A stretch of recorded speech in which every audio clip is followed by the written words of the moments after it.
the house that won't let go. One morning, Peppa woke up and immediately noticed something was wrong.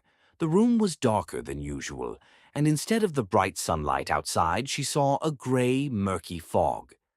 "Mummy, Daddy," she called out, but no one answered. When Peppa tried to open her bedroom door, it wouldn't budge, as if something was holding it shut. "George, are you there?" she asked, glancing at his bed. But it was empty.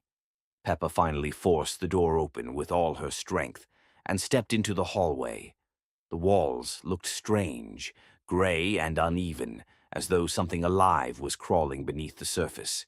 In the living room, she found her parents, but their faces were blank, and their eyes unnaturally dark. "Mummy, what's going on?" "Everything is fine, Peppa." "Stay in the house," Mummy Pig replied in a monotone voice. Peppa decided to run. She rushed to the front door, but it was gone, replaced by a solid wall. "This can't be happening," she shouted. She ran to the window, but the glass had turned strange, more like a mirror.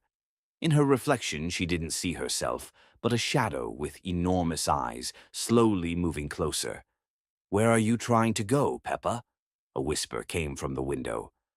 Peppa ran upstairs, and every step felt heavier, as though the floor was pulling her down. When she reached her room, it had changed.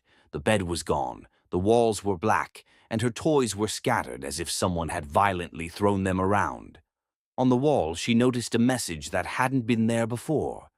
"You'll stay here forever."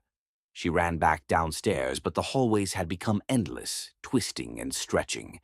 Every turn led her back to the same place, the empty living room.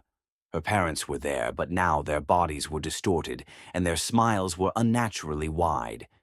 "You belong to us, Peppa," they said in unison. Peppa tried to hide, but the house began closing in on her. The walls seemed to breathe, and the floor beneath her feet grew soft, like skin.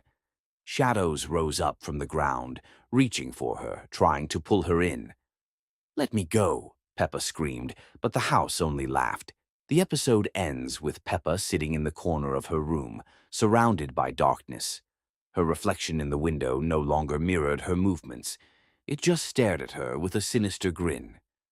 The final shot shows the house from the outside, shrouded in dense fog.